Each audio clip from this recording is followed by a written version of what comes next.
Assalamualaikum warahmatullahi wabarakatuh. Selamat datang kembali di channel Sahroni, kisah horor dan ironi. Terima kasih sudah meluangkan waktu untuk menonton konten kami hari ini. Sebelum kita masuk ke cerita yang mendebarkan ini, kami ingin menyampaikan bahwa semua kisah yang kami bagikan adalah karya fiksi belaka. Jika terdapat kesamaan nama tokoh, tempat, atau kejadian dengan kehidupan nyata, kami mohon maaf sebesar-besarnya karena hal tersebut tidaklah disengaja. Bersiaplah untuk memasuki dunia yang penuh dengan ketegangan, misteri, dan ironi yang akan membuat kalian merinding. Pastikan kalian sudah menyiapkan mental dan jangan lupa untuk like, subscribe, dan nyalakan notifikasi agar tidak ketinggalan cerita-cerita seru lainnya dari Sahroni. Kabut pagi menyelimuti desa Karangmulyo dengan begitu tebal hingga lampu petromaks di balai desa tampak seperti kunang-kunang yang samar. Pak Wiryo, kepala desa yang sudah menjabat selama 20 tahun, duduk di kursi kayunya dengan tangan gemetar. Usianya yang sudah menginjak 70 tahun membuat tulang-tulangnya terasa rapuh, dan batuknya yang tak kunjung sembuh sejak 3 bulan lalu semakin parah. "Besok saya akan mengumumkan pengunduran diri," katanya pelan kepada Pak Marjo, sekretaris desa yang sudah menemaninya sejak awal menjabat. Pak Marjo tersentak. "Tapi Pak, masih ada 6 bulan lagi masa jabatan Bapak." "Kenapa tiba-tiba?" Pak Wiryo menatap keluar jendela, ke arah pemakaman desa yang samar terlihat di kejauhan. "Saya bermimpi, Jo. 3 malam berturut-turut. Istri saya yang sudah meninggal 5 tahun lalu datang, menarik tangan saya. Katanya sudah waktunya saya menyusul.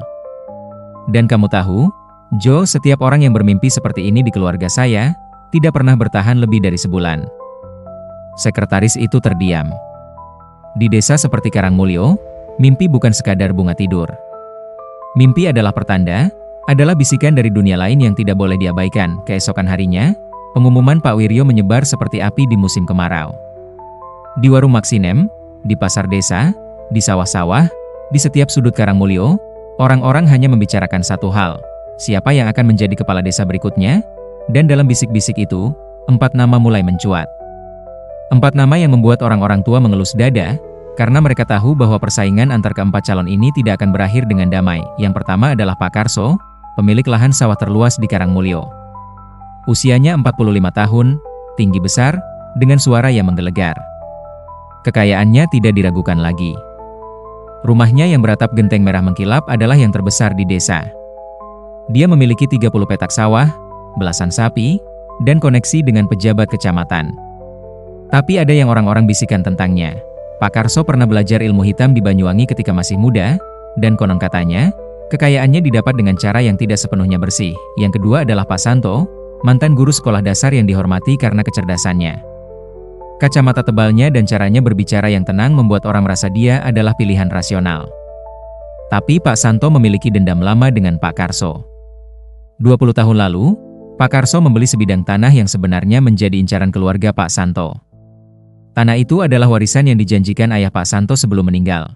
Tapi entah bagaimana caranya, Pak Karso berhasil mendapatkannya lebih dulu. Sejak itu, Pak Santo menyimpan kebencian yang dalam. Yang ketiga adalah Pak Teguh, pengusaha tembakau yang baru pulang ke desa setelah bertahun-tahun merantau ke kota. Usianya 40 tahun, berambut rapi dengan kumis tipis, selalu mengenakan kemeja lengan panjang meski cuaca panas. Dia membawa uang banyak dari kota dan langsung membangun pabrik pengolahan tembakau kecil yang menyerap puluhan tenaga kerja. Orang-orang menghormatinya karena dia memberikan pekerjaan, tapi mereka juga curiga. Kenapa dia tiba-tiba pulang dan langsung ingin menjadi kepala desa? Ada yang bilang dia kabur dari masalah di kota. Ada juga yang bisik-bisik bahwa dia diutus oleh orang-orang kota untuk menguasai desa. Yang keempat adalah Pak Darmo, anak dari mantan kepala desa sebelum Pak Wiryo. Usianya paling muda di antara keempatnya, baru 38 tahun. Dia merasa jabatan kepala desa adalah hak waris keluarganya.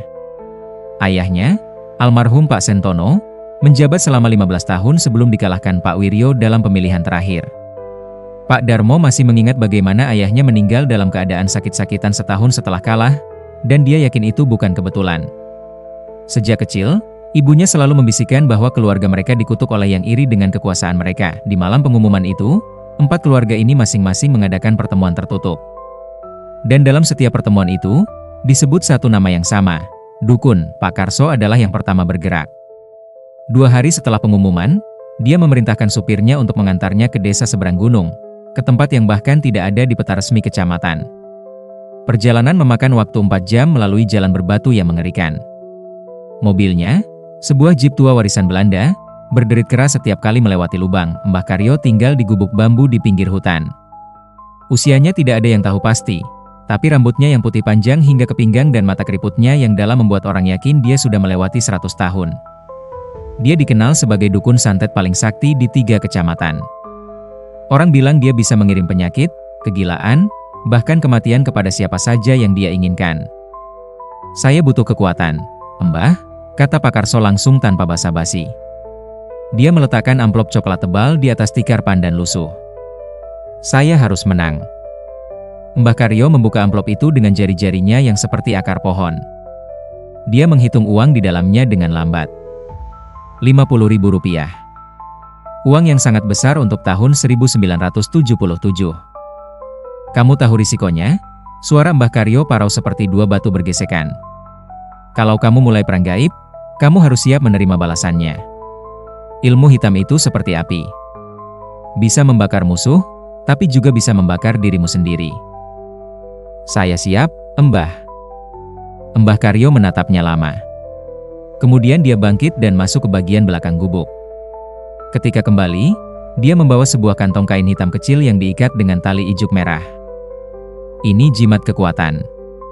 Kamu simpan di bawah bantalmu. Setiap malam Jumat Kliwon, kamu teteskan 3 tetes darahmu di atas jimat ini sambil menyebut nama musuh-musuhmu. Dalam 3 minggu, mereka akan mulai merasakan akibatnya." "Apa akibatnya, Mbah?" "Berbeda-beda. Ada yang jatuh sakit. Ada yang kecelakaan. Ada yang tiba-tiba jadi gila. Tergantung seberapa kuat pertahanan mereka." Mbah Karyo tersenyum, menampilkan gigi-gigi yang tinggal beberapa. "Tapi ada satu lagi yang lebih kuat. Kalau kamu benar-benar ingin memastikan kemenangan, kamu harus berikan saya foto dan potongan kuku atau rambut dari setiap musuhmu. Saya akan buatkan santet Rajah Maut. Tidak ada yang bisa bertahan dari itu." Pak Karso menelan ludah. Santet Rajah Maut. Dia pernah dengar tentang itu. Santetan yang langsung menyerang jantung atau otak korban, membuat mereka mati mendadak tanpa sebab yang jelas. "Berapa biayanya, Mbah?" "Untuk 1 orang, 100.000. Untuk 3 orang, 250.000. Jumlah yang fantastis. Tapi Pak Karso sudah terlalu jauh melangkah untuk mundur sekarang. "Saya akan kembali dengan yang Mbah minta." Di sisi lain desa, Pak Santo juga tidak diam. Dia tahu dia tidak bisa bersaing dengan kekayaan Pak Karso atau koneksi Pak Teguh. Satu-satunya cara adalah menggunakan jalan lain. Jalan yang tidak terlihat. Pak Santo pergi ke makam keramat di perbatasan desa, makam seorang kiai yang konon wali penyebar agama ratusan tahun lalu. Tapi bukan untuk berdoa. Dia mencari seseorang yang sering terlihat di sana pada malam-malam tertentu. Ki Sastro adalah dukun yang berbeda dari Mbah Karyo. Dia tidak tinggal di gubuk terpencil, tapi di rumah biasa di tengah desa sebelah. Penampilannya rapi, bahkan kadang mengenakan peci hitam seperti orang saleh. Tapi orang-orang tahu dia menguasai ilmu santet yang halus, yang tidak langsung membunuh tapi membuat korbannya hidup dalam penderitaan berkepanjangan. "Pak Santo," sapa Ki Sastro ketika mereka bertemu di bawah pohon beringin tua dekat makam. Malam itu gelap gulita, hanya cahaya bulan sabit yang menerangi. "Saya sudah mendengar kabar. Anda akan maju di Pilkades." "Benar, Ki. Dan saya butuh bantuan." "Bantuan seperti apa?"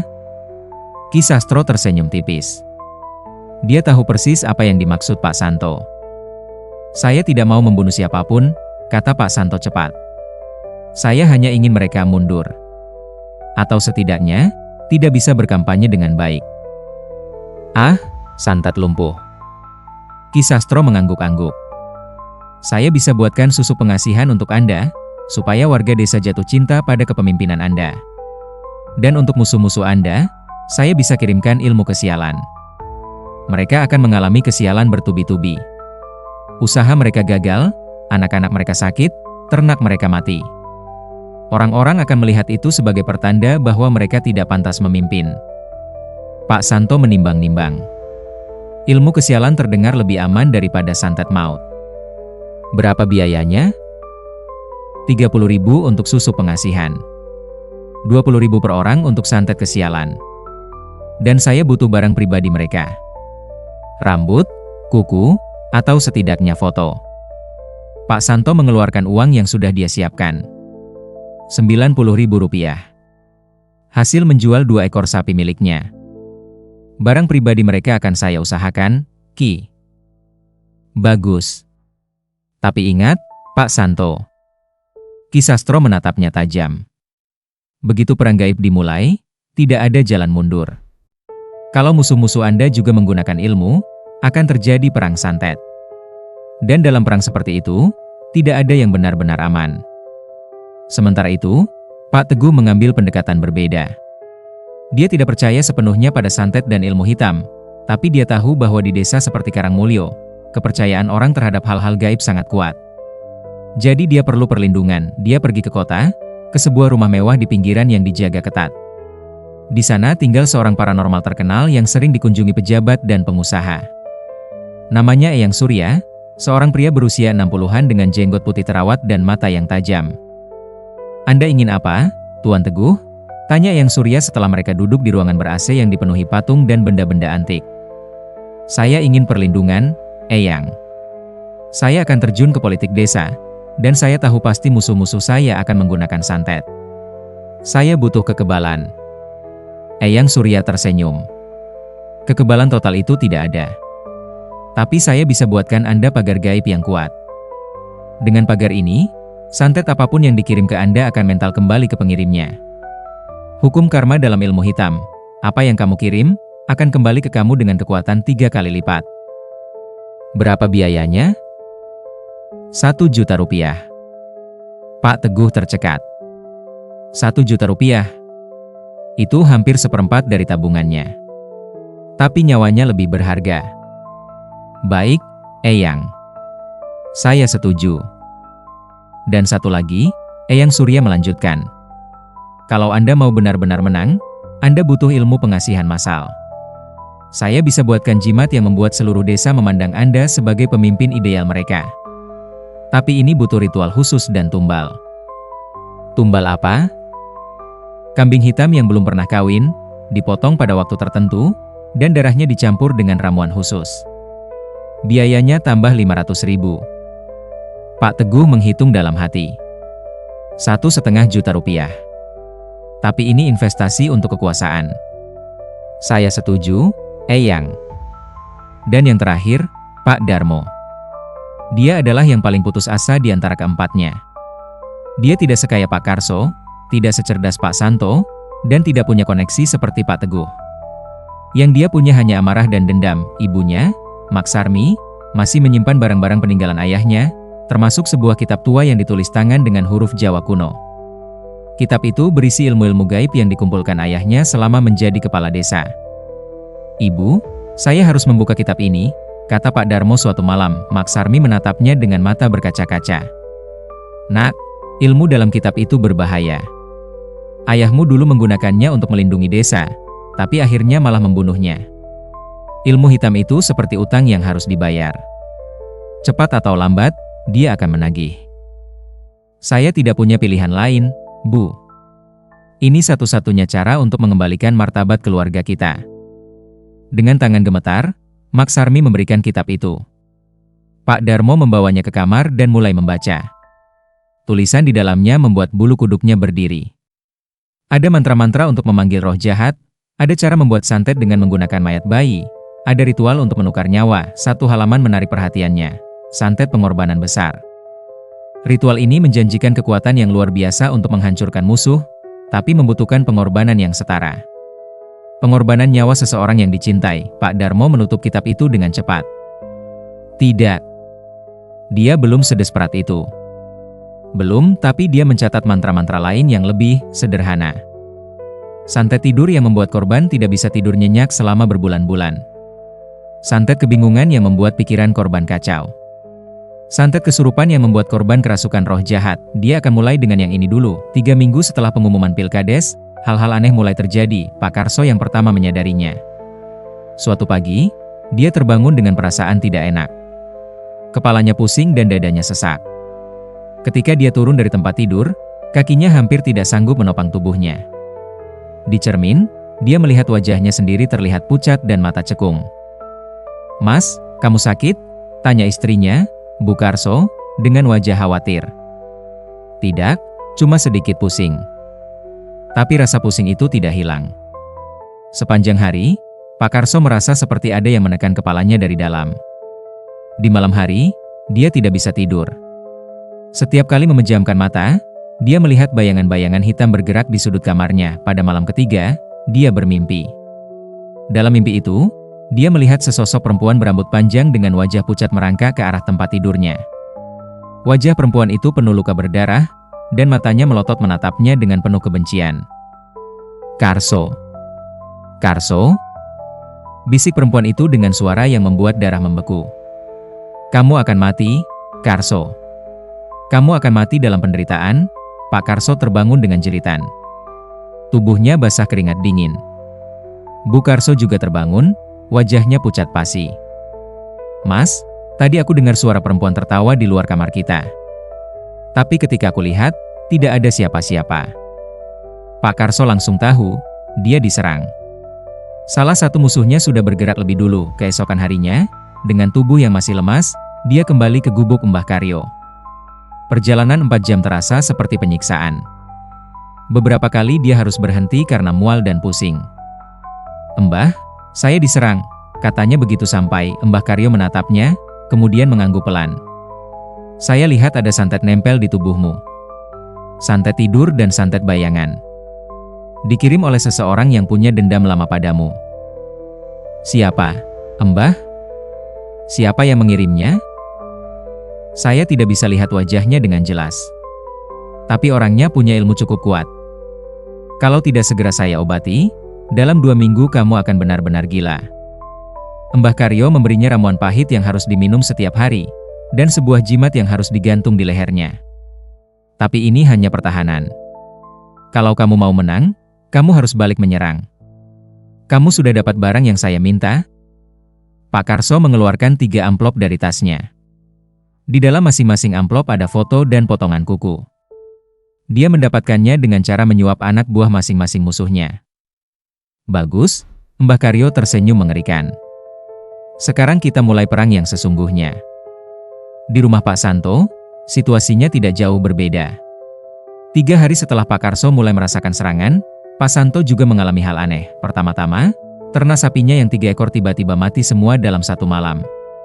Tidak ada tanda-tanda penyakit, tidak ada luka.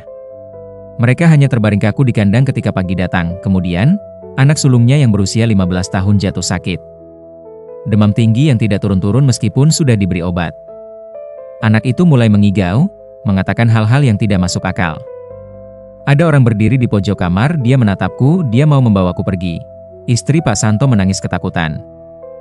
"Mas, ini pasti santet. Anak kita disantet." Pak Santo langsung menemui Ki Sastro. Dukun itu memeriksa anak Pak Santo dan mengangguk pelan. "Ini santet pengirim roh. Roh jin jahat dikirim untuk mengganggu anak ini. Kalau tidak segera diusir, roh itu akan merasuki tubuhnya sepenuhnya." "Siapa yang mengirimnya, Ki?" "Salah satu calon kepala desa yang lain. Mereka menyerang keluargamu untuk membuatmu mundur." Ki Sastro melakukan ritual pengusiran roh. Dia membakar kemenyan, membacakan mantra-mantra dalam bahasa Arab dan Jawa kuno, dan memukul tubuh anak itu dengan sapu lidi yang sudah diberi mantra. Setelah sejam ritual, anak itu akhirnya tertidur dengan tenang. "Tapi ini baru serangan pertama," kata Ki Sastro. "Mereka akan terus menyerang kalau kamu tidak balas. Sekarang waktunya kita lawan balik. Lakukan apapun yang perlu, Ki." Ki Sastro mengangguk. Malam itu juga, dia mulai membuat santet balasan. Dia mengambil foto dan kuku yang sudah diberikan Pak Santo, lalu mulai ritual. Dia memanggil roh-roh jahat, menawarkan sesajen, dan memerintahkan roh-roh itu untuk menyerang 3 musuh Pak Santo. Pak Teguh, yang merasa aman dengan pagar gaib dari Eyang Surya, tidak menyadari bahwa dia juga menjadi target. Tapi perlindungannya bekerja dengan cara yang tidak dia duga. Suatu malam, seorang dukun bayaran yang dikirim oleh Pak Darmo mencoba mengirim santet ke Pak Teguh. Dukun itu melakukan ritual di tengah malam, membakar foto Pak Teguh sambil membacakan mantra-mantra kutukan. Tapi begitu kutukan itu dikirim, pagar gaib Pak Teguh memantulkannya kembali. Dukun bayaran itu tiba-tiba merasakan dadanya sesak. Dia terjatuh, matanya melotot, mulutnya berbusa. Dalam 5 menit, dia sudah tidak bernyawa. Kematian dukun itu menciptakan kehebohan. Tetangganya yang mendengar suara benturan langsung datang dan menemukan mayatnya dalam posisi mengerikan. Mata terbuka lebar, mulut terbuka seperti sedang berteriak, dan seluruh tubuhnya kaku dalam posisi tidak wajar. Berita itu sampai ke telinga Pak Darmo. Dia gemetar ketakutan. Dukun yang dia bayar mati. Itu artinya Pak Teguh punya perlindungan yang sangat kuat. "Ibu, saya harus membuka ilmu yang lebih kuat dari kitab ayah," katanya kepada Maksarmi. "Jangan, Nak. Itu berbahaya." Tapi Pak Darmo sudah tidak peduli. Dia membuka kitab itu lagi dan mencari ilmu yang lebih powerful. Dan dia menemukannya. Santet roh dendam. Ritual ini melibatkan pergi ke kuburan pada tengah malam, menggali kubur seseorang yang mati dengan dendam, bunuh diri, dibunuh, atau mati dalam kecelakaan tragis, dan meminta bantuan roh orang itu untuk menyerang musuh. Pak Darmo mengingat ada sebuah kuburan di pemakaman desa. Kuburan seorang perempuan muda yang bunuh diri dengan minum racun serangga 5 tahun lalu karena dikhianati kekasihnya. Namanya Sumini, dan jasadnya dimakamkan di pojok paling sepi pemakaman karena dia bunuh diri. Malam itu juga, dengan membawa cangkul dan sesajen, Pak Darmo pergi ke pemakaman. Pemakaman desa Karangmulyo pada tengah malam adalah tempat yang paling menakutkan seantero kecamatan. Dikelilingi pohon-pohon tua yang ranting-rantingnya seperti tangan-tangan kurus meraih ke langit, tempat itu selalu diselimuti kabut bahkan di musim kemarau. Orang-orang menghindari tempat itu setelah maghrib, karena konon sering terdengar suara tangisan dan tawa aneh. Pak Darmo berjalan dengan langkah gemetar, lampu petromax di tangannya bergoyang-goyang menciptakan bayangan-bayangan menakutkan. Setiap kali angin bertiup, daun-daun kering bergesekan menimbulkan suara yang membuat bulu kuduknya berdiri. Dia menemukan kuburan Sumini di pojok paling sepi. Nisan kayu sudah lapuk dan hampir roboh. Tidak ada bunga, tidak ada tanda bahwa ada yang pernah mengunjungi kuburan ini. Pak Darmo meletakkan sesajen yang dibawanya, nasi ketan hitam, kembang 7 rupa, dan sebotol kecil minyak wangi. Dengan tangan gemetar, dia mulai membacakan mantra dari kitab. "Wahai roh yang terluka, wahai jiwa yang tersakiti, wahai dendam yang tidak terbalaskan, aku panggil kamu dari kegelapan. Aku tawarkan ini untukmu, balas dendammu kepada mereka yang menyakitimu, dan aku akan berikan kamu kebebasan untuk menghantui dunia ini." Suasana tiba-tiba berubah. Angin berhembus lebih kencang. Kabut mengental. Lampu petromax berkedip-kedip seperti mau padam, dan kemudian, Pak Darmo mendengarnya. Suara perempuan menangis. Pelan pada awalnya, kemudian semakin keras, semakin memilukan. Tangisan yang penuh penderitaan dan amarah. "Siapa yang berani menggangguku?" Suara itu berbisik, datang dari segala arah sekaligus. Pak Darmo hampir kabur. Tapi dia memaksa dirinya tetap tenang. "Aku, Darmo. Aku butuh bantuanmu untuk menghancurkan musuh-musuhku. Karso, Santo, Teguh. Mereka menghalangi keluargaku mendapat apa yang menjadi haknya." Suara tangisan berubah menjadi tawa. Tawa yang mengiris jiwa, tawa yang membuat darah membeku. "Kamu mau meminta bantuanku, tapi apa yang kamu berikan sebagai ganti?" Suara itu mendekat. Pak Darmo merasakan hawa dingin yang menusuk tulang. Aku berikan sesajen ini. Dan aku janjikan, setiap bulan aku akan berikan persembahan untukmu." "Tidak cukup," bisik suara itu.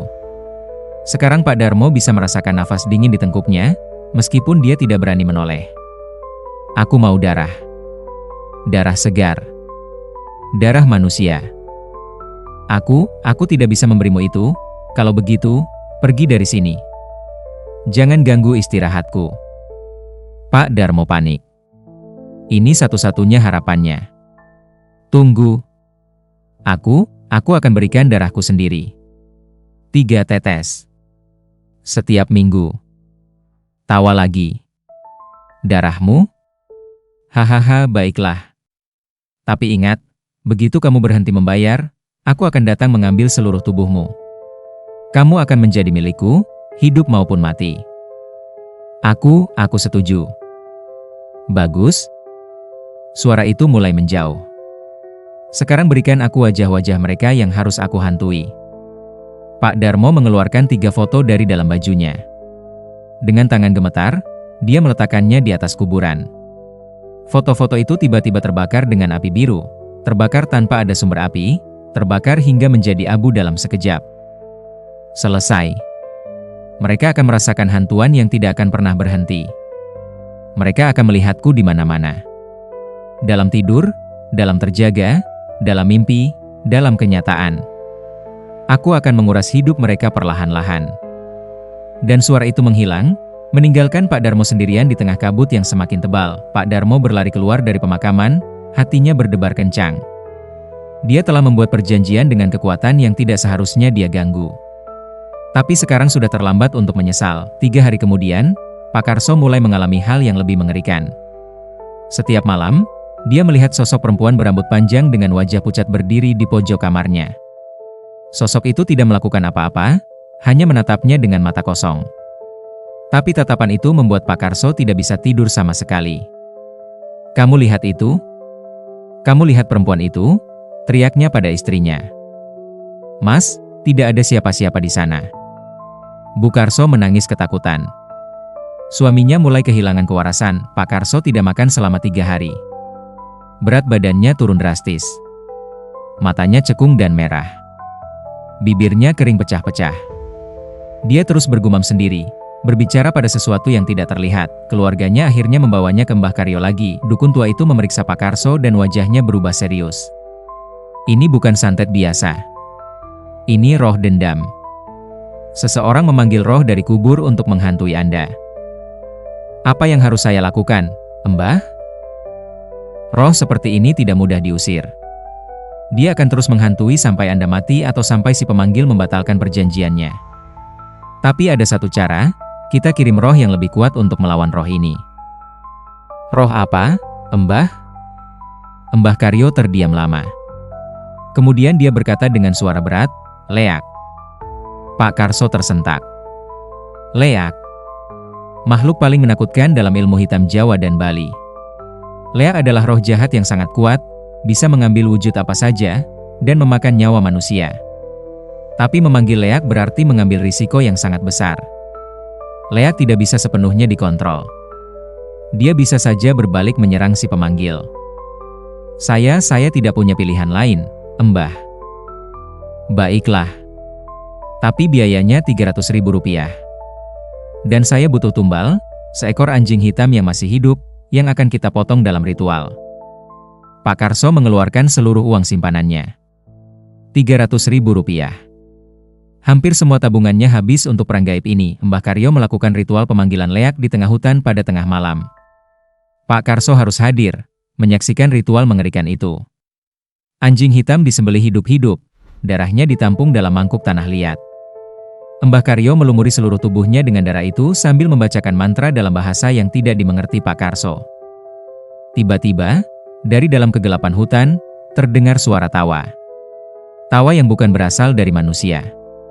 Tawa yang membuat seluruh tubuh Pak Karso gemetar. Sesuatu keluar dari balik pohon.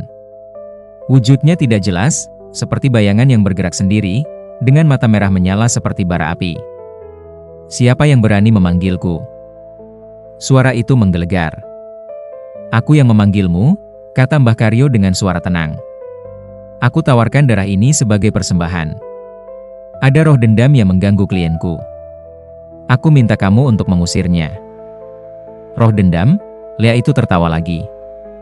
"Roh dendam itu makananku. Tapi aku mau lebih dari sekadar darah anjing.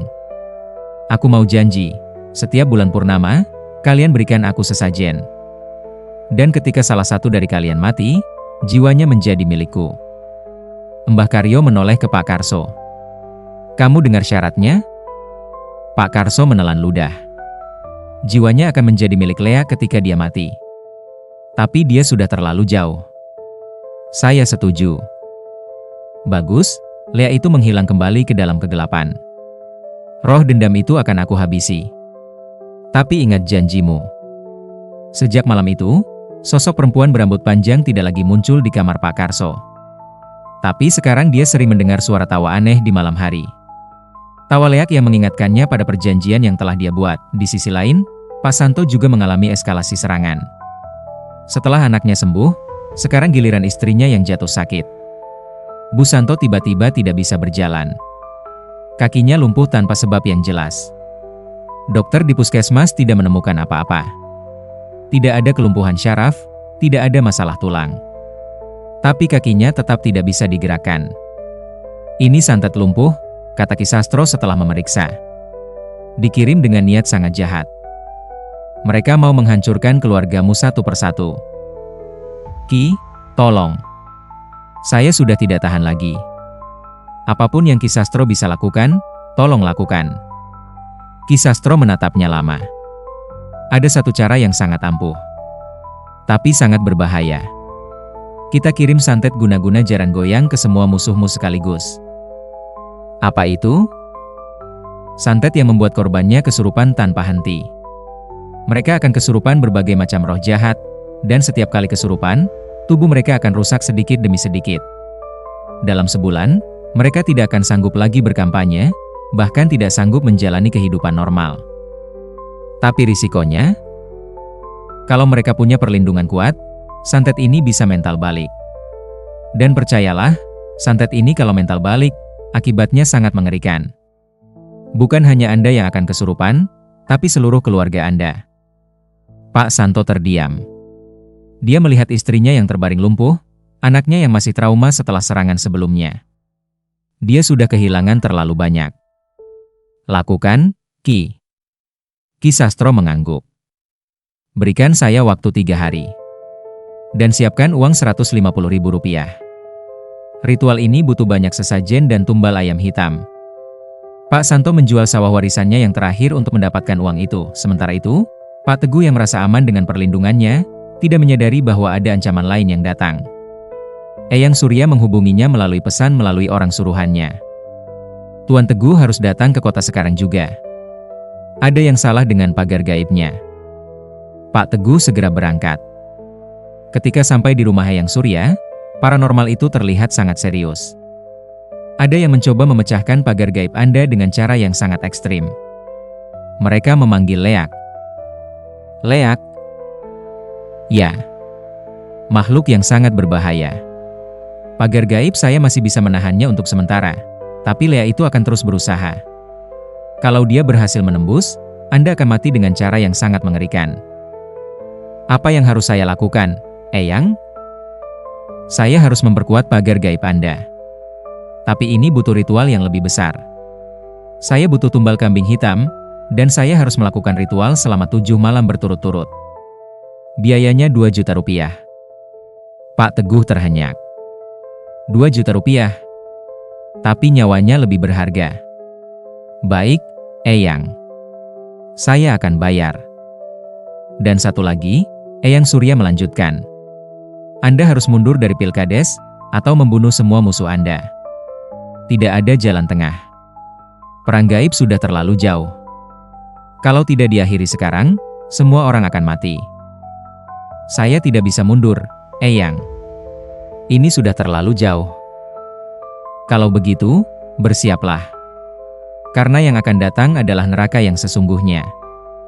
Minggu keempat sejak perang gaib dimulai, korban pertama berjatuhan, anak tertua Pak Santo yang berusia 15 tahun, yang sebelumnya sempat sembuh dari santet, tiba-tiba kesurupan saat sedang belajar di rumah.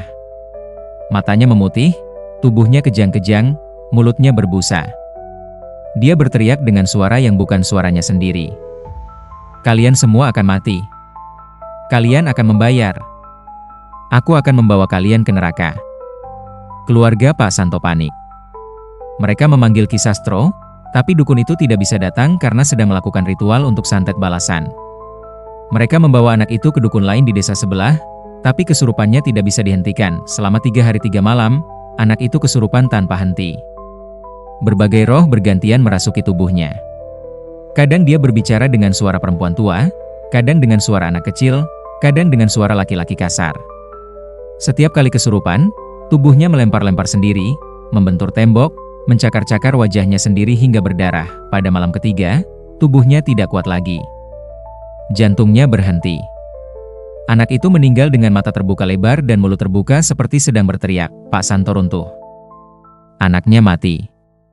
Mati karena perang yang dia mulai. Pemakaman diadakan keesokan harinya.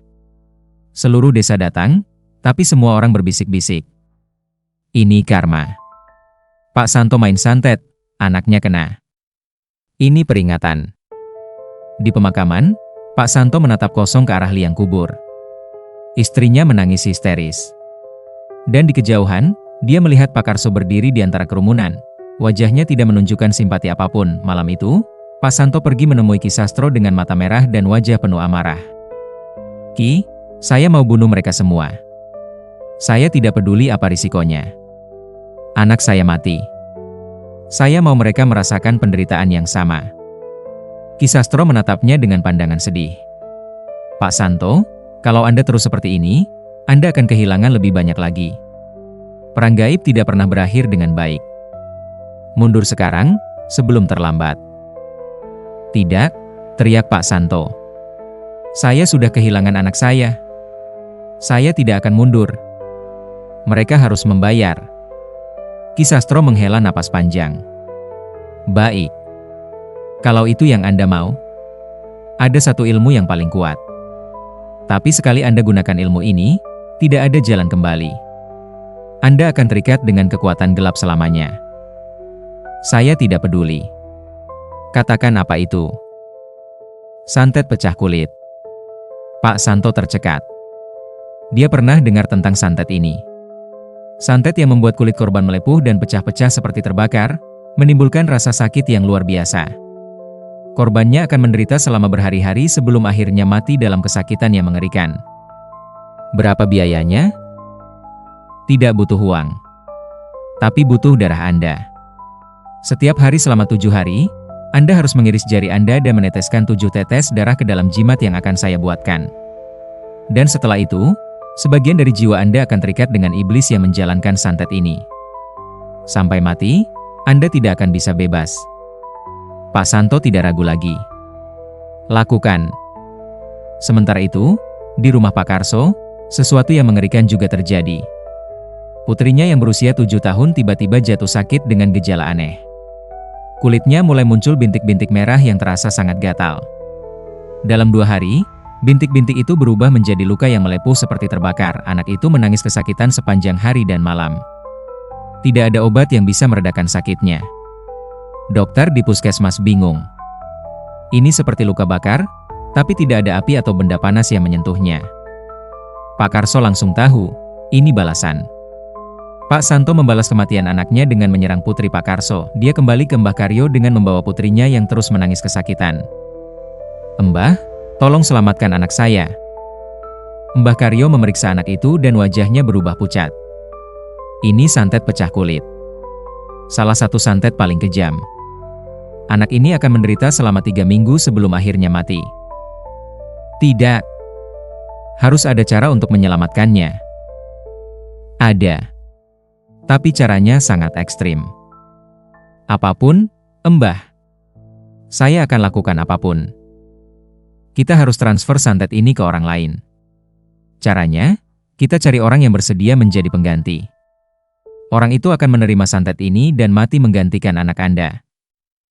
Tapi siapa yang mau menjadi pengganti? Kamu harus cari orang yang sedang dalam masalah besar, yang desperate, yang mau mati asal keluarganya dapat uang banyak. Atau..." Mbah Karyo terdiam. "Atau kita ambil anak jalanan, gelandangan, orang yang tidak akan dicari-cari kalau hilang." Pak Karso gemetar.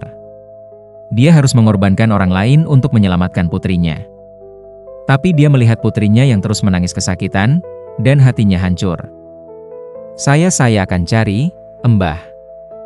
Malam itu, Pak Karso berkeliling ke kota terdekat. Dia mencari di terminal, di stasiun, di tempat-tempat gelap. Akhirnya dia menemukan seorang anak jalanan berusia sekitar 10 tahun, sedang tidur di kolong jembatan. Dengan hati yang berat dan berdarah, Pak Karso membawa anak itu dengan iming-iming makanan dan tempat tinggal. Anak itu mengikutinya tanpa curiga. Di gubuk Mbah Karyo, ritual transfer dilakukan. Anak jalanan itu dibius dengan ramuan. Kemudian Mbah Karyo melakukan ritual yang sangat mengerikan. Dia memindahkan santet dari putri Pak Karso ke tubuh anak jalanan itu. Dalam beberapa jam, bintik-bintik merah di tubuh putri Pak Karso mulai memudar, sementara tubuh anak jalanan itu mulai penuh dengan luka melepuh yang sama. "Sekarang pergi dari sini," kata Mbah Karyo. "Bawa pulang putrimu. Dan jangan pernah kembali lagi. Kamu sudah melakukan dosa yang tidak terampuni." Pak Karso membawa putrinya pulang. Anak itu sudah tidak merasakan sakit lagi dan mulai tertidur. Tapi di dalam hati Pak Karso, ada rasa bersalah yang sangat besar. Dia baru saja mengorbankan nyawa anak orang lain untuk menyelamatkan putrinya. Keesokan harinya, mayat anak jalanan ditemukan di pinggir sungai. Tubuhnya penuh luka bakar yang mengerikan. Tidak ada yang tahu siapa anak itu, dan mayatnya dimakamkan di pemakaman umum tanpa nama. Tapi roh anak itu tidak tenang. Dan dia akan menjadi kutukan bagi Pak Karso selamanya. Di sisi lain, Pak Teguh yang merasa aman dengan perlindungan gandanya, mulai mengalami hal aneh juga. Usaha pabrik tembakaunya tiba-tiba mengalami serangkaian masalah. Mesin-mesin rusak tanpa sebab jelas. Pekerja-pekerja jatuh sakit bersamaan. Beberapa kali terjadi kebakaran kecil yang hampir membuat seluruh pabrik terbakar. Eyang Surya menjelaskan, mereka tidak menyerang Anda secara langsung karena pagar gaib Anda terlalu kuat. Jadi mereka menyerang usaha dan orang-orang di sekitar Anda. Strategi yang licik. Apa yang harus saya lakukan? Anda harus menyerang balik. Bukan hanya bertahan. Saya bisa memanggilkan jin penjaga yang akan melindungi pabrik Anda dan sekaligus menyerang musuh-musuh Anda. Jin? Bukan jin biasa. Jin Islam yang sangat kuat, yang dipanggil dengan bacaan ayat-ayat tertentu. Tapi memanggil jin seperti ini butuh kesucian hati. Dan sejujurnya, niat Anda untuk berkuasa bukan niat yang suci. Jadi jin ini mungkin tidak mau membantu. Kalau begitu apa solusinya, Eyang? Ada cara lain. Tapi ini jalan yang sangat gelap. Kita panggil jin kafir, jin yang tidak peduli dengan niat baik atau buruk. Jin yang hanya peduli dengan persembahan dan darah. Tapi sekali kita panggil jin seperti ini, Anda akan terikat dengannya selamanya. Pak Teguh sudah terlalu jauh untuk mundur. Lakukan, Eyang. Ritual pemanggilan jin kafir dilakukan di malam Jumat Kliwon. Eyang Surya membawa Pak Teguh ke sebuah gua tua di pinggir kota, tempat yang konon digunakan untuk ritual-ritual hitam sejak ratusan tahun lalu. Di dalam gua yang pengap dan gelap, Eyang Surya menyalakan 7 lilin hitam dan membuat lingkaran dengan darah kambing. Pak Teguh harus duduk di tengah lingkaran itu. Apapun yang terjadi, jangan keluar dari lingkaran, perintah Eyang Surya. Kalau kamu keluar sebelum ritual selesai, jin-jin di sini akan merobek tubuhmu. Eyang Surya mulai membacakan mantra dalam bahasa Arab yang dibalik, mantra-mantra yang terkutuk. Suhu di gua tiba-tiba turun drastis. Nafas mereka mengeluarkan uap. Lilin-lilin bergoyang meskipun tidak ada angin, dan kemudian, dari kegelapan gua, muncul berbagai wujud menakutkan. Bayangan-bayangan hitam dengan mata merah menyala. Sosok-sosok tinggi dengan tubuh kurus seperti kerangka. Wujud-wujud yang membuat Pak Teguh ingin berteriak. Siapa yang berani memanggil kami? Suara bergema dari segala arah. Aku, Eyang Surya, memanggil kalian. Ada manusia di sini yang butuh perlindungan dan kekuatan. Dia siap membayar dengan apapun yang kalian minta. Apapun, suara itu tertawa. Bagus. Kami mau darahnya. Setiap bulan, dia harus memberi kami darah segar. Dan ketika dia mati, jiwanya menjadi budak kami selamanya. Pak Teguh gemetar. Tapi dia sudah tidak punya pilihan. Saya setuju. Bagus. Dan tiba-tiba, salah satu bayangan hitam melesat masuk ke dalam tubuh Pak Teguh. Dia merasakan dingin yang menusuk sampai ke tulang, merasakan sesuatu yang asing memasuki tubuhnya dan bersarang di sana. Sekarang kamu punya jin penjaga, kata Eyang Surya. Jin ini akan melindungimu dan menyerang siapapun yang mencoba menyakitimu. Tapi ingat janjimu. Sejak malam itu, Pak Teguh merasa berbeda. Dia merasa ada sesuatu yang hidup di dalam tubuhnya, sesuatu yang gelap dan menakutkan. Kadang-kadang dia mendengar bisikan-bisikan di kepalanya, bisikan yang menyuruhnya melakukan hal-hal jahat, dan memang, sejak itu usahanya mulai berjalan lancar lagi. Tidak ada lagi kecelakaan aneh. Tapi ada harga yang harus dibayar. Setiap malam, Pak Teguh bermimpi buruk.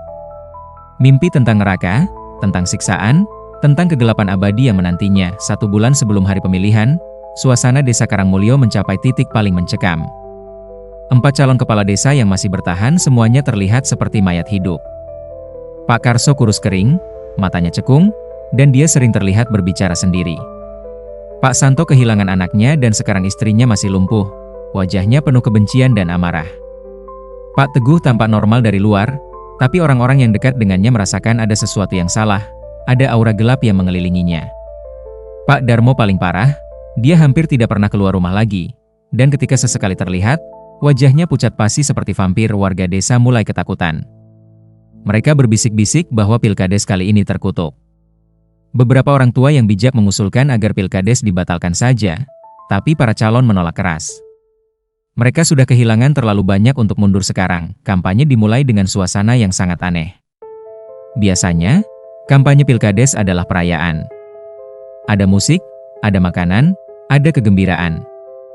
Tapi kali ini, setiap kampanye terasa seperti pemakaman. Pak Karso mengadakan kampanye pertama di balai desa. Dia menyewa orkes dangdut dan menyediakan nasi kotak untuk ratusan orang. Tapi di tengah acara, penyanyi dangdut tiba-tiba kesurupan di atas panggung. Dia berteriak-teriak dengan suara yang bukan suaranya, menunjuk-nunjuk Pak Karso. "Pembunuh! Kau pembunuh! Darah anak tak berdosa di tanganmu." Warga yang hadir shock. Penyanyi itu terus kesurupan sampai akhirnya pingsan. Acara bubar dalam kekacauan. Kampanye Pak Santo tidak lebih baik. Dia mengadakan pengajian dan doa bersama, mencoba menampilkan diri sebagai calon yang religius. Tapi di tengah pengajian, tiba-tiba semua lampu padam. Dan dalam kegelapan, terdengar suara tangisan anak kecil yang sangat menyayat hati. Ketika lampu menyala lagi, semua orang melihat Pak Santo menangis dengan air mata darah yang mengalir dari matanya. Dia tidak sadar bahwa air matanya berdarah, tapi semua orang melihatnya dan ketakutan.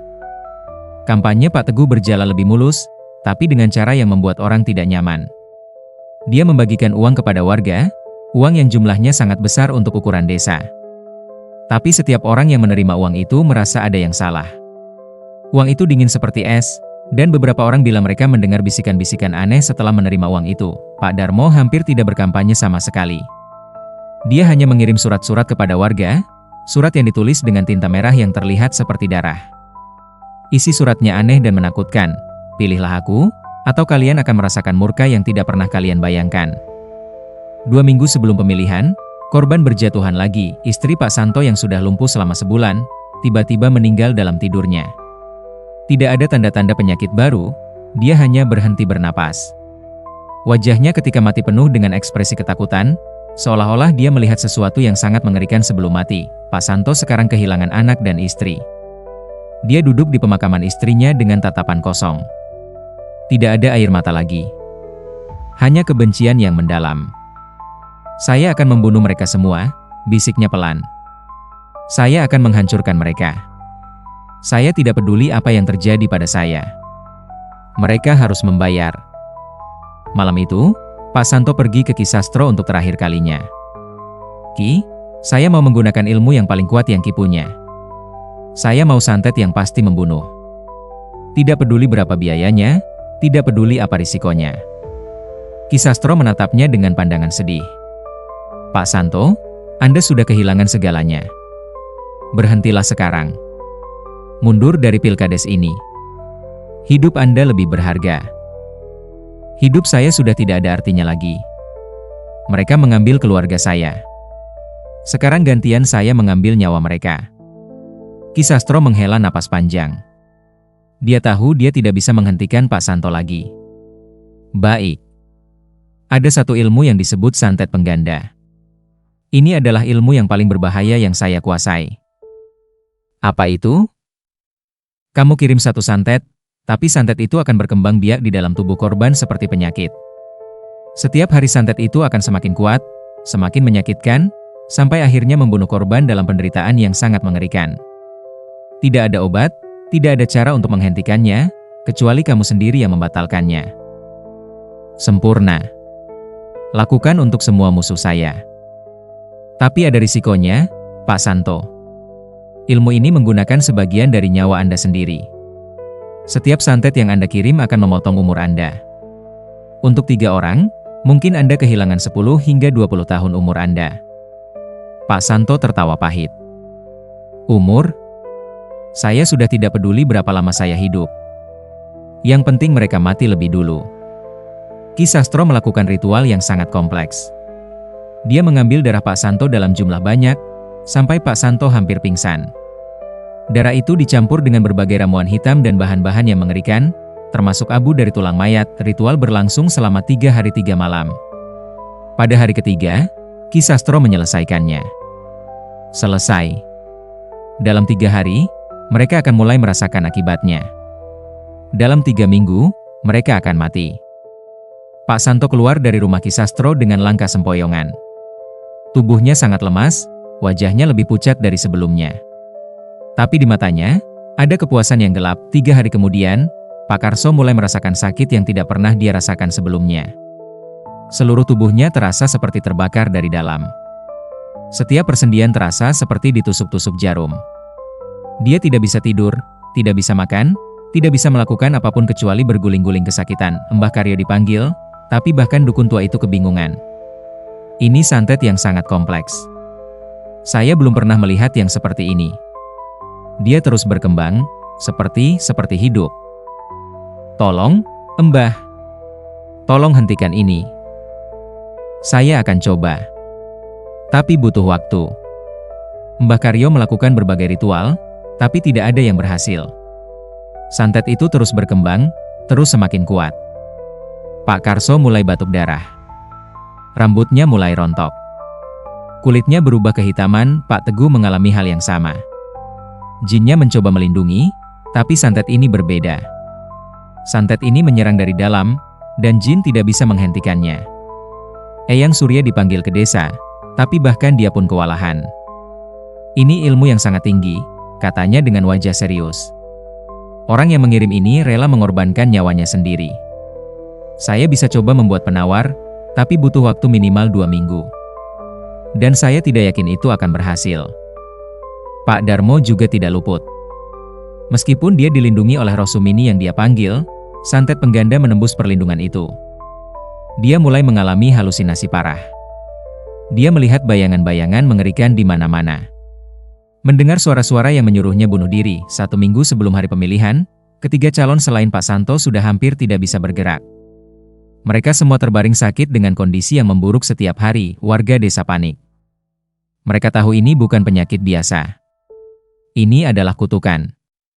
Beberapa orang tua desa mengadakan pertemuan darurat. Kita harus batalkan pilkades ini, kata Pak Marjo, sekretaris desa. Ini sudah terlalu berbahaya. 4 keluarga sudah hancur. Sudah ada yang meninggal.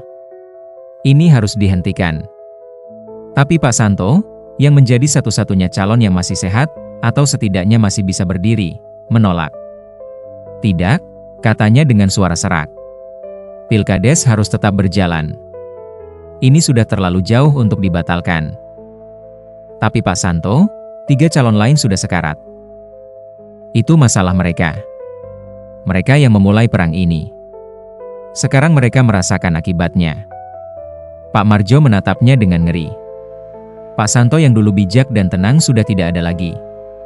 Yang ada sekarang adalah monster yang dilahirkan dari kebencian dan ilmu hitam. Tapi sebelum hari pemilihan tiba, takdir memainkan permainan terakhirnya. Malam Jumat Kliwon, 5 hari sebelum pemilihan, sesuatu yang mengerikan terjadi. Pak Santo terbangun dari tidurnya dengan perasaan aneh. Tubuhnya terasa sangat berat, dan ada tekanan di dadanya. Ketika dia mencoba bangkit, dia menyadari dia tidak bisa bergerak. Tubuhnya lumpuh total. Apa yang terjadi? Bisiknya panik, dan kemudian dia mendengarnya. Tawa. Tawa yang dia kenal. Tawa anaknya yang sudah meninggal. Ayah. Suara itu berbisik di telinganya. Kenapa ayah melakukan ini? Kenapa ayah membiarkan kebencian menghancurkan segalanya? Nak kamu, aku datang untuk menghentikan ayah. Ibu juga bersamaku. Kami tidak bisa membiarkan ayah terus menghancurkan diri sendiri. Pak Santo merasakan air mata mengalir. Dia melihat bayangan pucat anaknya berdiri di pojok kamar, bersamaan dengan bayangan istrinya. Santet yang ayah kirimkan itu menggunakan nyawa ayah sendiri. Dan sekarang waktunya sudah habis. Ayah akan mati malam ini. Tidak, aku belum menang. Aku belum membalas dendam, dendam tidak akan pernah terbalas, ayah. Dendam hanya menciptakan dendam baru. Ini harus berhenti. Pak Santo merasakan dadanya semakin sesak. Nafasnya semakin pendek. Dia menyadari, ini adalah akhirnya. Ki Sastro sudah memperingatkan bahwa santet pengganda akan memakan nyawanya sendiri, dan sekarang saatnya tiba. Tapi, aku hanya ingin keadilan, bukan keadilan yang ayah cari. Tapi pembalasan. Dan pembalasan tidak pernah membawa kedamaian. Pak Santo merasakan kesadarannya mulai kabur. Dalam menit-menit terakhirnya, dia melihat wajah-wajah orang-orang yang mati karena perang gaib ini.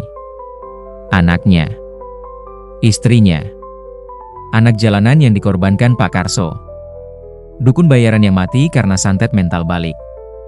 Semua roh itu berkumpul di kamarnya, menatapnya dengan tatapan sedih. "Maafkan aku," bisik Pak Santo terakhir kalinya sebelum matanya tertutup selamanya. Keesokan harinya, Pak Santo ditemukan meninggal di tempat tidurnya. Dokter mengatakan serangan jantung, tapi semua orang tahu itu bukan penyebab sebenarnya. Dengan kematian Pak Santo, santet pengganda yang dia kirimkan kehilangan kekuatannya. Pak Karso, Pak Teguh, dan Pak Darmo perlahan mulai membaik. Rasa sakit yang mereka rasakan perlahan memudar. Tapi mereka semua tahu, mereka selamat karena Pak Santo mati. Pemakaman Pak Santo adalah yang paling sepi yang pernah ada di Desa Karangmulyo. Hanya saudara dekatnya dan beberapa tetangga yang datang. Tidak ada satupun dari 3 calon lain yang hadir. Mereka masih terlalu lemah, dan jujur saja, mereka takut. Setelah kematian Pak Santo, 3 calon yang tersisa mulai mengevaluasi diri. Mereka semua sudah kehilangan terlalu banyak. Pak Karso kehilangan hampir semua kekayaannya untuk membayar dukun, dan dia hidup dengan rasa bersalah karena mengorbankan anak jalanan. Pak Teguh hidup dengan jin kafir di dalam tubuhnya, mendengar bisikan-bisikan gelap setiap hari. Pak Darmo terikat dengan roh Sumini yang menuntut darah setiap minggu. 3 hari sebelum pemilihan, Pak Karso mengadakan pertemuan rahasia dengan 2 calon lainnya. Mereka bertemu di rumah kosong di pinggir desa, jauh dari pandangan orang-orang. "Kita harus menghentikan ini," kata Pak Karso dengan suara serak. Dia terlihat seperti orang yang sudah tua 20 tahun. "Pak Santo sudah mati. Anak saya hampir mati. Keluarga saya hancur. Ini tidak worth it." Pak Teguh mengangguk. "Saya setuju. Saya rela membayar berapapun untuk kekuasaan, tapi saya tidak tahu bahwa harganya akan semahal ini. Sekarang saya hidup dengan monster di dalam tubuh saya sendiri." Pak Darmo menatap mereka berdua dengan mata kosong. "Tapi kita sudah terlalu jauh. Kita tidak bisa mundur begitu saja. Dukun-dukun yang kita pakai, mereka tidak akan membiarkan kita pergi begitu saja. Kita sudah membuat perjanjian. Perjanjian dengan kekuatan gelap. Perjanjian yang tidak bisa dibatalkan." Ketiganya terdiam. Mereka tahu Pak Darmo benar. Mereka semua sudah mengikat diri dengan kekuatan-kekuatan yang tidak bisa mereka kontrol. Leak, jin kafir, roh dendam, semua itu sekarang bagian dari hidup mereka, mau tidak mau. "Kalau begitu," kata Pak Karso akhirnya, "setidaknya kita berhenti saling menyerang. Kita biarkan rakyat yang memilih. Apapun hasilnya, kita terima dengan ikhlas. Dan yang tidak menang, dia harus pergi dari desa ini. Pindah jauh, mulai hidup baru. Itu satu-satunya cara untuk memutus kutukan ini." Pak Teguh dan Pak Darmo menatapnya lama, kemudian mengangguk. "Saya setuju," kata Pak Teguh. "Saya juga," Pak Darmo menambahkan. Mereka bertiga melakukan sumpah. Sumpah yang tidak melibatkan dukun atau ilmu hitam, hanya sumpah sebagai manusia yang sudah lelah dengan perang. Hari pemilihan tiba dengan suasana yang sangat suram. Tidak ada perayaan, tidak ada kegembiraan. Warga datang ke TPS dengan wajah-wajah tegang. Mereka memilih bukan karena mereka mendukung salah satu calon, tapi karena mereka hanya ingin pilkades terkutuk ini berakhir. Penghitungan suara berlangsung dalam keheningan yang mencekam. Dan hasilnya mengejutkan. Pak Karso, 234 suara. Pak Teguh, 189 suara. Pak Darmo, 156 suara. Golput, tidak memilih 121 suara. Pak Karso menang, tapi dengan margin yang sangat tipis. Dan yang mengejutkan, lebih dari 100 orang memilih untuk tidak memilih sama sekali, menunjukkan betapa mereka tidak percaya pada ketiga calon ini. Ketika hasil diumumkan, tidak ada sorak-sorai. Tidak ada perayaan. Pak Karso hanya mengangguk lelah. Pak Teguh dan Pak Darmo menerima kekalahan mereka dengan diam, tapi malam itu, sesuatu yang aneh terjadi. Pak Karso seharusnya bahagia. Dia menang. Dia akan menjadi kepala desa. Tapi ketika dia duduk sendirian di rumahnya malam itu, Dia tidak merasakan kebahagiaan apapun. Yang dia rasakan hanya kekosongan. Dia mendengar suara langkah kaki kecil. Langkah kaki anak-anak. Dia menoleh dan melihat bayangan seorang anak laki-laki berdiri di sudut ruangan. Anak jalanan yang dia korbankan. "Kamu menang," kata anak itu dengan suara yang dingin. "Kamu mendapat apa yang kamu inginkan. Tapi apa kamu bahagia?" Pak Karso gemetar. "Pergi, kamu bukan nyata, aku sangat nyata. Aku akan selalu ada di sini, mengingatkanmu tentang apa yang kamu lakukan.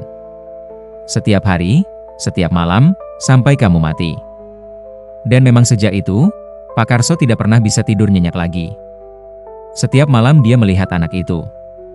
Kadang anak itu hanya berdiri di pojok, kadang dia mendekat, kadang dia berbisik hal-hal yang membuat Pak Karso ingin gila. Pak Teguh, sesuai perjanjian, mempersiapkan untuk meninggalkan desa. Dia menjual pabrik tembakaunya dan mengumpulkan uang. Tapi jin kafir di dalam tubuhnya tidak mau dia pergi. "Kamu tidak bisa kabur dariku," bisik jin itu di dalam kepalanya. "Aku bagian darimu sekarang. Kemana kamu pergi, aku akan ikut. Selamanya." Pak Teguh mencoba berkonsultasi dengan Eyang Surya, tapi paranormal itu menggeleng. Jin yang sudah bersatu dengan tubuh manusia tidak bisa dipisahkan kecuali dengan kematian. Anda harus hidup dengannya sampai mati. Pak Teguh akhirnya pindah ke kota, tapi hidupnya tidak pernah tenang lagi. Jin itu terus membisikkan hal-hal gelap, menyuruhnya melakukan tindakan-tindakan jahat. Beberapa kali Pak Teguh hampir bunuh diri, tapi jin itu tidak membiarkannya mati.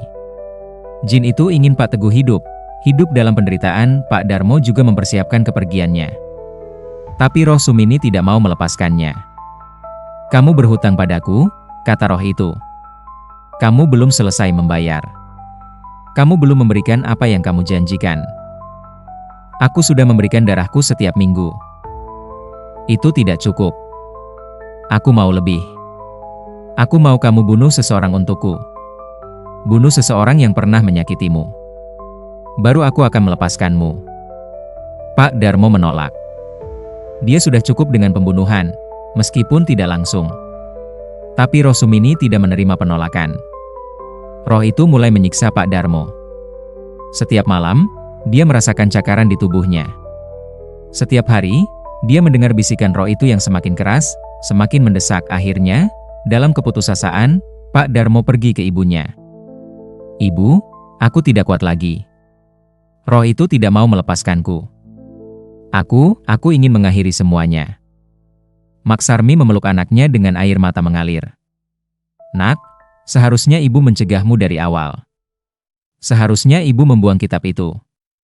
Ini semua salah ibu." "Bukan salah ibu.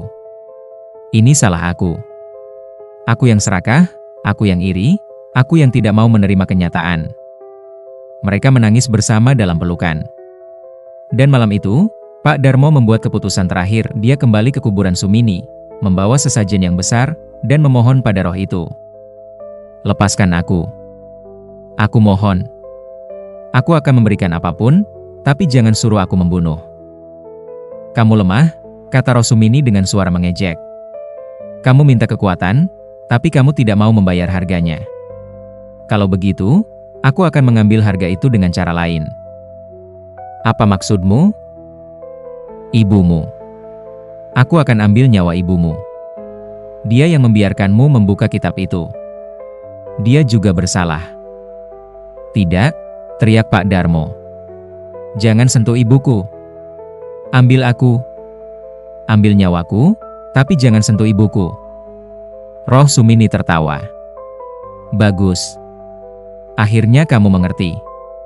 Pilih, kamu bunuh orang lain, atau aku bunuh ibumu. Atau kamu yang mati menggantikan ibumu." Pak Darmo gemetar. Dia melihat 3 pilihan, dan semuanya mengerikan. Tapi dia sudah membuat keputusan. "Ambil aku. Ambil nyawaku. Tapi lepaskan ibuku dan lepaskan semua kutukan yang terkait dengan keluargaku." "Kamu yakin?" "Sekali kamu setuju, tidak ada jalan kembali." "Aku yakin." Roh Sumini diam sejenak. Kemudian, "Baiklah. Perjanjian diterima. 7 hari dari sekarang, pada tengah malam, kamu akan mati. Dan jiwamu akan menjadi temanku selamanya di alam sana. Pak Darmo pulang ke rumah dengan hati yang anehnya tenang. Dia sudah membuat keputusan. 7 hari lagi. 7 hari untuk memperbaiki apa yang bisa diperbaiki. Dia menghabiskan 7 hari itu dengan ibunya.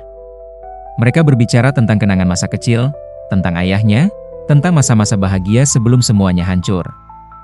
Maksarmi tidak tahu tentang perjanjian Pak Darmo dengan roh, dan Pak Darmo tidak akan memberitahunya. Pada malam ke-7, Pak Darmo menulis surat untuk ibunya, meminta maaf untuk segalanya.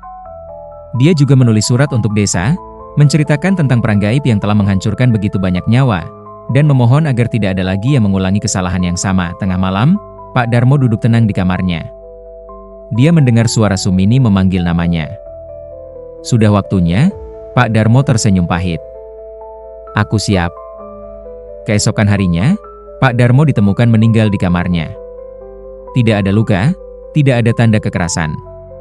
Dokter mengatakan jantungnya berhenti begitu saja. Tapi di wajahnya, ada ekspresi damai, ekspresi yang tidak pernah terlihat selama berbulan-bulan. 6 bulan setelah Pilkades berdarah itu, Desa Karangmulyo masih belum pulih sepenuhnya. Pak Karso menjabat sebagai kepala desa, tapi kepemimpinannya penuh masalah. Dia sering sakit, sering tidak masuk kantor, dan ketika dia ada, orang-orang melihatnya berbicara sendiri. Warga desa tidak menghormatinya, mereka hanya takut padanya. Semua orang tahu dia menang dengan cara yang kotor, dan semua orang tahu dia membawa kutukan. 6 bulan kemudian, pada suatu malam, Pak Karso ditemukan mati menggantung diri di pohon besar di depan balai desa. Tidak ada surat, tidak ada penjelasan. Tapi semua orang tahu kenapa. Dia tidak kuat lagi dengan hantu-hantu masa lalunya. Dengan kematian Pak Karso, posisi kepala desa menjadi kosong lagi. Kali ini, tidak ada yang mau maju sebagai calon. Pak Wiryo, kepala desa lama, terpaksa kembali menjabat meskipun usianya sudah sangat tua. Saya akan menjabat sampai ada orang yang layak dan bersih yang mau memimpin, katanya. Saya tidak akan membiarkan desa ini dipimpin oleh orang-orang yang tercemar oleh ilmu hitam lagi. Kisah tentang Pilkades berdarah Desa Karangmulyo menyebar ke desa-desa sekitar, menjadi cerita peringatan. Orang-orang bercerita tentang 4 calon yang saling serang dengan santet, tentang bagaimana mereka semua akhirnya mati atau hidup dalam penderitaan. Mbah Karyo, dukun yang membantu Pak Karso, ditemukan mati 3 bulan setelah Pilkades. Tubuhnya dimakan leak yang dia panggil sendiri. Konon, leak itu merasa tidak mendapat persembahan yang cukup dan akhirnya memakan tuannya sendiri. Ki Sastro, dukun yang membantu Pak Santo, kehilangan semua kekuatannya. Ilmu-ilmunya tidak bekerja lagi. Dia menjadi orang biasa, hidup dalam kemiskinan, dan setiap malam dia bermimpi tentang Pak Santo yang datang menuntut pertanggungjawaban. Eyang Surya di kota masih praktik, tapi dia tidak pernah lagi menerima klien yang ingin menggunakan ilmu hitam untuk politik. Saya sudah melihat apa yang terjadi di Karangmulyo, katanya pada klien-kliennya. Saya tidak mau menyebabkan kehancuran seperti itu lagi. Pemakaman Desa Karangmulyo sekarang memiliki 4 kuburan baru, Pak Santo, Pak Karso, Pak Darmo, dan anak Pak Santo. Mereka dimakamkan berjauhan, bahkan dalam kematian pun mereka terpisah oleh kebencian yang mereka bawa. Warga desa kadang-kadang melaporkan hal-hal aneh di pemakaman. Suara tangisan di malam hari. Bayangan-bayangan yang bergerak di antara kuburan. Cahaya aneh yang muncul pada malam-malam tertentu. Beberapa orang bilang itu adalah roh-roh mereka yang masih gelisah, masih terikat pada dunia ini karena cara mereka mati. Yang lain bilang itu adalah roh-roh jahat yang mereka panggil, yang sekarang berkeliaran tanpa tuan. Tapi semua orang sepakat, pemakaman itu sekarang adalah tempat paling angker di seluruh kecamatan. Maksarmi, ibu Pak Darmo, membakar kitab ilmu hitam yang dimiliki keluarganya. Dia membakarnya di tengah pemakaman, di hadapan beberapa orang tua desa, sebagai simbolis pengakhiran kutukan. Tidak akan ada lagi, katanya sambil menangis, melihat kitab itu terbakar menjadi abu. Tidak akan ada lagi yang menggunakan ilmu ini. Saya berjanji pada arwah anak saya. Tapi ketika abu kitab itu terbang tertiup angin, beberapa orang melihat sesuatu yang menakutkan. Abu-abu itu membentuk wajah-wajah mengerikan di udara sebelum menghilang. Apakah kutukan benar-benar berakhir? Tidak ada yang tahu pasti. Yang pasti, Desa Karangmulyo tidak akan pernah sama lagi. Pilkades yang seharusnya menjadi perayaan demokrasi berubah menjadi ladang pembantaian gaib. 4 keluarga hancur. Puluhan nyawa terpengaruh. Dan warisan gelap yang akan diingat selama bertahun-tahun. Di warung-warung, orang-orang masih berbisik tentang apa yang terjadi. Mereka memperingatkan anak-anak muda, jangan pernah menggunakan santet untuk kekuasaan. Lihat apa yang terjadi pada mereka. Tidak ada yang menang. Semua kalah. Semua menderita. Tapi apakah peringatan itu akan didengar? Apakah tidak akan ada lagi yang tergiur oleh janji kekuatan dari ilmu hitam? Hanya waktu yang akan menjawab, dan di malam-malam sunyi, ketika kabut turun menyelimuti desa Karangmulyo, kadang-kadang terdengar suara-suara berbisik di angin. Bisikan tentang dendam yang belum selesai. Tentang roh-roh yang masih mencari kedamaian. Tentang kutukan yang mungkin tidak pernah benar-benar berakhir, karena dalam dunia ilmu hitam, tidak ada yang benar-benar berakhir. Yang ada hanya siklus, kebencian melahirkan kebencian, darah meminta darah, dan kutukan melahirkan kutukan baru, dan desa Karangmulyo akan selamanya menjadi pengingat tentang harga yang harus dibayar ketika manusia bermain dengan kekuatan yang seharusnya tidak pernah mereka sentuh. Terima kasih yang sebesar-besarnya sudah setia mendengarkan kisah sampai selesai. Kehadiran kalian adalah motivasi terbesar bagi kami untuk terus menghadirkan cerita-cerita horor yang tidak hanya menegangkan, tapi juga penuh dengan ironi kehidupan yang menggugah pikiran. Jangan lupa untuk subscribe dan aktifkan notifikasi agar kalian tidak melewatkan kisah-kisah berikutnya yang pastinya akan membawa kalian masuk lebih dalam ke dunia misteri dan keanehan yang menggelitik rasa penasaran. Sampai jumpa kembali di cerita selanjutnya. Semoga malam kalian penuh kedamaian, dan keberanian kalian tak pernah surut menghadapi kegelapan. Wassalamualaikum warahmatullahi wabarakatuh.